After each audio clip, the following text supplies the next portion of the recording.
Disclaimer: this story is a work of creative writing inspired by the title provided. While it is presented as true events for narrative effect, all characters, names, and situations are fictional or fictionalized. Any resemblance to real persons, living or dead, is purely coincidental. The purpose of this story is entertainment, and it does not intend to promote or encourage inappropriate relationships or behavior. Reader discretion is advised due to emotional and sensitive themes. It was a slow Saturday afternoon, the kind where the clock seems to drag its feet and every sound feels louder than usual. I was curled up on the couch, lazily flipping through a magazine I wasn't really reading.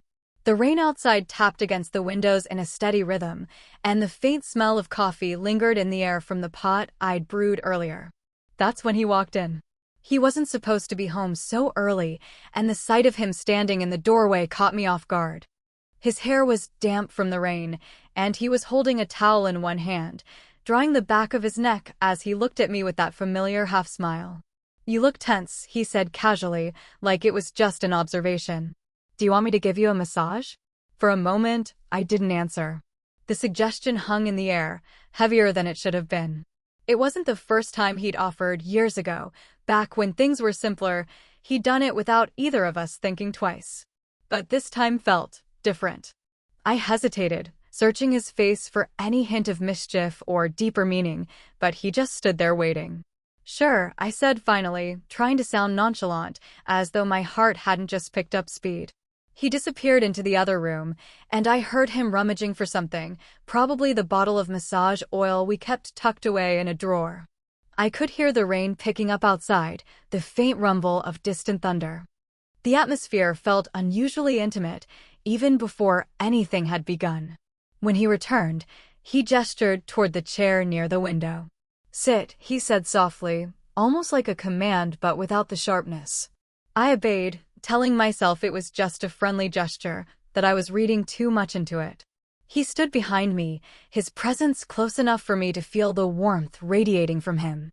Then I heard the faint pop of the oil bottle opening, followed by the smell of lavender drifting up to meet me. The first touch was simple, his hands resting on my shoulders, testing the tension there. I let out an involuntary sigh, partly from relief, partly from something I didn't want to name yet. He chuckled under his breath, as though pleased with my reaction. "It's been a while," he murmured. And just like that, a dozen unspoken memories flooded my mind.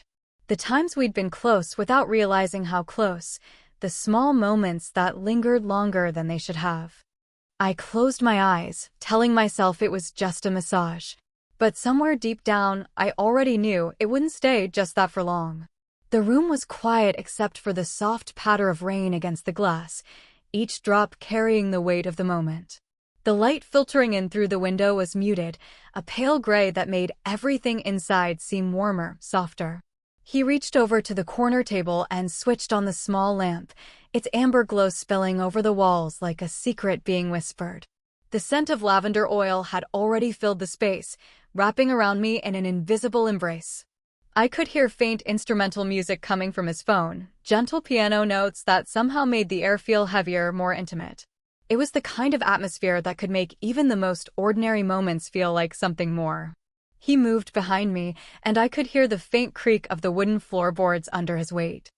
I felt the warmth of his hands again, gliding over my shoulders with slow, deliberate pressure. This wasn't the hurried, absent-minded way someone might rub a sore muscle. No, each movement felt intentional, as if he was mapping out every line of my body with care. "You've been carrying this tension for a while," he said softly, his voice low enough that it almost blended with the music. I managed a small laugh. "Life does that to you." But the truth was, I wasn't just tense from life. I was tense because of him, because of this, because of the way my pulse had started to race the moment he walked in earlier. His fingers trailed down the back of my neck, working into the muscles there, and I felt my body surrender just a little. I kept my eyes closed, partly to hide my expression and partly because I didn't trust what I might see if I looked at him. Outside, the rain grew heavier, tapping against the window in sync with my heartbeat. Every so often, the thunder rumbled far away, low and steady, like the warning of something approaching. I told myself this was just comfort, just a moment of care between two people who had known each other long enough to share it without meaning anything more. But there was an unspoken truth hanging in the air, a truth I was afraid to name, even in my own mind. The oil made his touch smooth, almost too smooth, as if the barrier between skin and skin was disappearing. His fingertips lingered a fraction of a second longer in certain places, and every time I noticed. Every single time. The room felt smaller than it had before, the walls closing in, the air charged. I could hear his breathing, steady, controlled, but deeper than usual. And I wondered if he was feeling it too, that strange, magnetic pull that made the simplest gestures feel like crossing a line. By then, the massage wasn't just about easing muscles. It was about something neither of us had the courage to admit, yet. At first, I tried to keep my breathing steady, convincing myself that this was nothing more than a kind gesture. But the truth crept in the moment his hands began to move lower slowly, deliberately, pressing into the muscles along my upper back. It wasn't just a massage. Not anymore. The first touch that made me realize it was different wasn't even the strongest one. It was gentle, his fingers gliding in small circles over the curve of my shoulder, pausing there for just a heartbeat too long. It was enough to send a ripple through me, one I tried desperately to ignore. He didn't rush. Every movement seemed intentional, almost as if he was testing boundaries he knew existed, but wasn't ready to acknowledge out loud. The warmth of his palms spread through my skin, leaving a trail that lingered long after he'd moved to another spot. "You're really tense here," he murmured, his voice low, the words brushing against my ear like a whisper meant only for me. I swallowed hard. Yeah, I guess I've been holding a lot in. I wasn't talking about muscle tension anymore, and somehow I think he knew that. The rain outside had softened to a steady drizzle, but inside, the silence between us felt louder than ever. I could hear the faint slide of his fingers over my skin, the quiet sound of oil being spread, and my own heartbeat pounding in my ears. When his hands moved to my neck, I felt my entire body respond. My shoulders dropped, my head tilted forward slightly, as if my body was surrendering without my permission. His thumbs pressed gently at the base of my skull, and I swear I could feel electricity running down my spine. It was in that moment, right there, that something shifted. I wasn't thinking about the room, or the rain, or even the fact that we hadn't spoken much since he began. All I could focus on was the way his touch made me feel, warm, exposed, and dangerously close to something I couldn't undo. I opened my eyes for a second, just to ground myself, and caught sight of our reflection in the window. He was standing close, his gaze locked in concentration, his lips pressed together as if holding something back. I quickly closed my eyes again, afraid of what I might see if I looked any longer. My hands rested on my lap, clenched loosely, as if holding onto the last bit of restraint I had left. But the more he touched me, the more that restraint slipped away. It was just a massage. That's what I kept telling myself. But deep down, I knew this was the first touch that would change everything between us. Halfway through, he paused. His hands stilled on my shoulders, the warmth of his palms lingering even in the silence. I didn't know why he stopped, if he was thinking about something, or if he was trying to read me. I slowly opened my eyes, expecting him to look away, but he didn't. Our eyes met in the reflection of the window, first soft, hazy from the dim light. Then, as if drawn by some invisible thread, I turned my head just enough to see him directly. His gaze was steady, almost searching, and it hit me with the weight of years of unspoken words. It wasn't just looking. It was seeing. And in that moment, I knew we were both aware of the shift that had happened. The sound of the rain faded in my mind, the music seemed distant, and all I could focus on was the way his eyes locked with mine. They weren't filled with the casual comfort of old times. No, there was a different intensity there. A question. A hesitation. A longing I didn't want to admit I recognized. Neither of us spoke. We didn't need to. Everything that should have been said was sitting between us in that silence, heavy and undeniable. He took a step closer, not much, just enough for me to feel the change in the air. My breathing caught, and for a moment, I wasn't sure if I wanted to lean in or pull away. His hand rose, brushing an errant strand of hair from my cheek. It wasn't part of the massage, it was something else entirely. Something personal. His fingers lingered there for the briefest second, and my skin burned under the touch. I could see the flicker of conflict in his eyes, as if he was debating whether to break whatever invisible line we'd been towing. And maybe I was doing the same. The storm outside rumbled softly in the distance, a reminder that the world still existed beyond this charged moment. But right then, it felt like the world had narrowed to just the two of us, the space between our eyes, the silence between our breaths. Finally, he broke the gaze. Not abruptly, but slowly, as if it cost him something to look away. His hands returned to my shoulders, but the touch wasn't the same as before. It was softer, almost hesitant, like he was aware of the electricity that now lived in the space between us. That eye contact had changed everything. It wasn't just about touch anymore, it was about acknowledgement.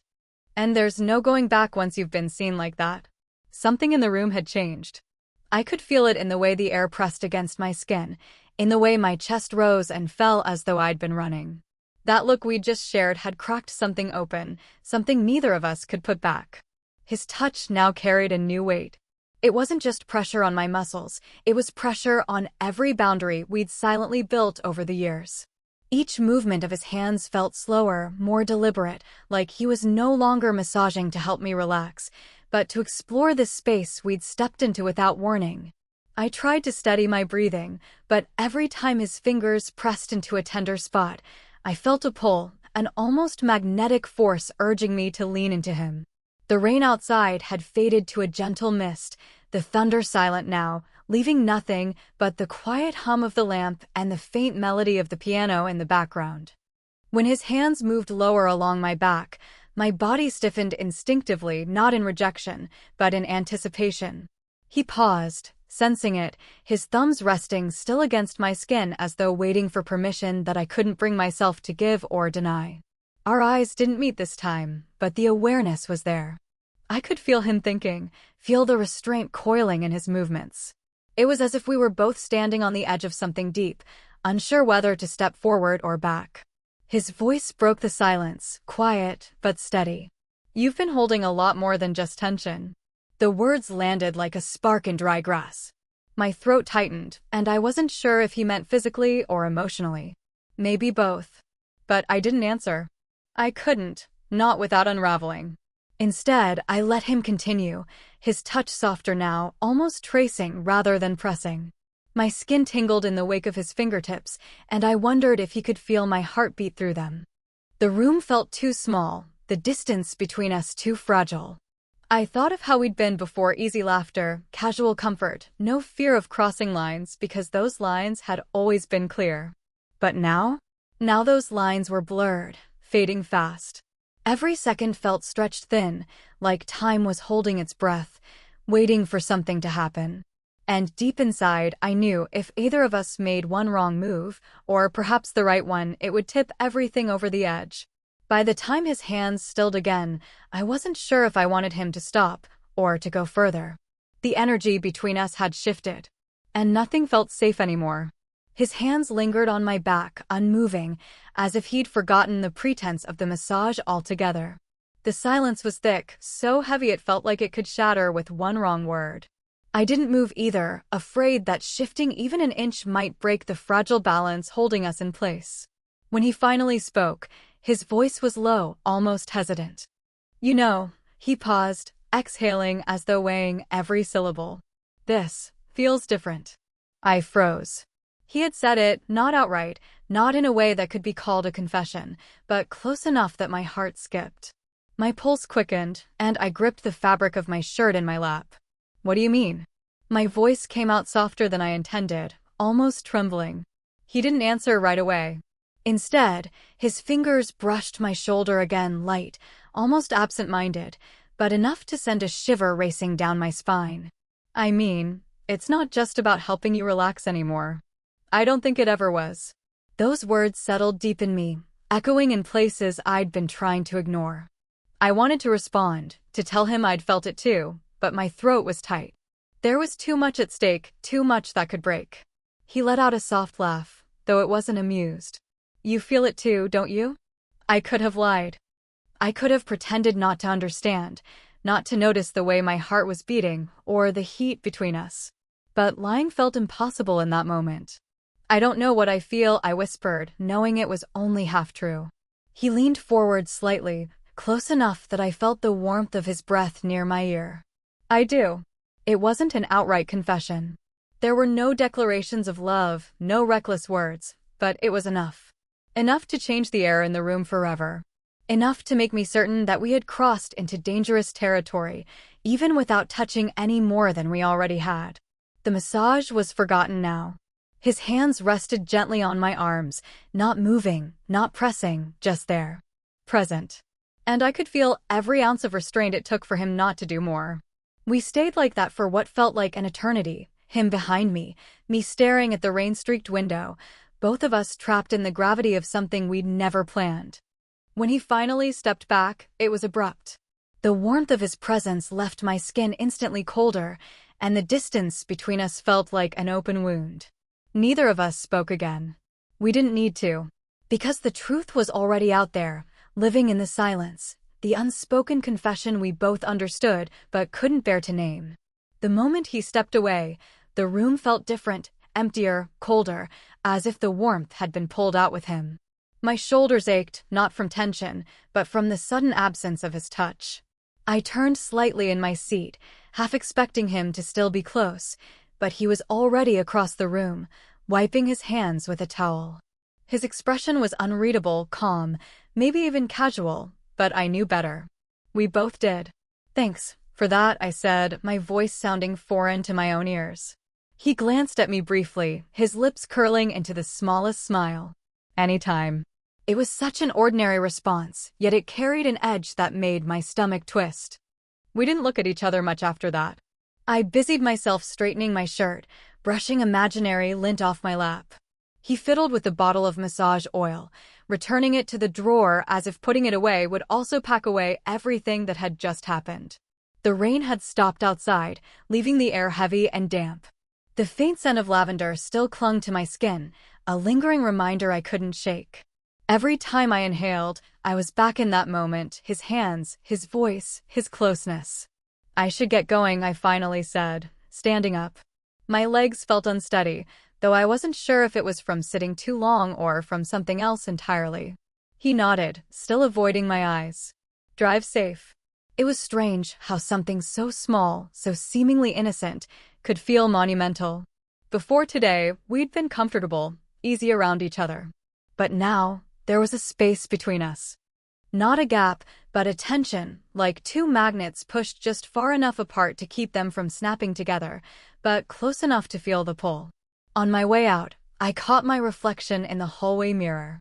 My face was flushed, my hair slightly tousled, and I looked different. Like I'd been marked by something invisible. When I reached the door, I hesitated, my hand resting on the handle. Part of me wanted to turn back, to say something, anything, that would make sense of what just happened. But I didn't. Instead, I stepped out into the cool, post-rain air. The sky was a muted silver, the kind of color that made the world feel quiet. As I walked to my car, my mind replayed every moment in sharp detail, the way his eyes had locked on mine, the shift in his voice, the unspoken confession hanging between us. By the time I drove away, I knew one thing for certain. Whatever we were before that massage, we weren't anymore. And there was no pretending otherwise. It's been weeks since that afternoon, but the memory hasn't faded. If anything, it's sharper now, replaying in my mind at the most unexpected moments. Sometimes it comes back in pieces, a glance, a breath, the weight of a hand on my shoulder. Other times, it returns all at once, a rush that leaves me sitting in silence, wondering how something so simple became so defining. Before that day, I thought I understood the boundaries between us. They were unspoken but solid, reinforced over years of knowing each other. I thought we could share small moments, inside jokes, quiet conversations, casual touches, without ever risking more. But that massage shattered the illusion. When I think about it now, it wasn't the touch alone that changed things. It was everything surrounding it, the rain, the dim light, the careful way he moved, the silence that spoke louder than words. And, of course, the eye contact. That unbroken, searching gaze that told me exactly what he felt without him ever saying it. In the days after, we didn't talk about it. We went on as if nothing had happened, as if pretending could erase the heat in the room that day. But there's no erasing something you've both felt in your bones. It lingers in the way he hesitates before looking at me, in the way my pulse jumps when he's near. I sometimes wonder what would have happened if I had leaned back into him, if I had let him close that distance between us. Would we have crossed the line completely? Would I regret it? Or would I be living in a truth I'm too afraid to touch now? There are moments when I convince myself it was nothing more than a slip, a misunderstanding of the atmosphere. But then I remember the way his voice dropped when he said, "This feels different," and I know I'm lying to myself. The lavender scent from that day has become a trigger. I've caught it in passing, on someone's perfume, in a store, and it's like I'm right back there, sitting in that chair, his hands on my shoulders, my breath caught in my chest. Maybe we'll never talk about it. Maybe it will just be one of those stories that lives quietly in the background of our lives, acknowledged only in glances and pauses. But I know, deep down, that we both carry it. Because the truth is, that was the day everything shifted. Not in a dramatic, obvious way, but in the quiet rearranging of how we saw each other. And no matter what happens now, we will never be the same as we were before that massage. 9.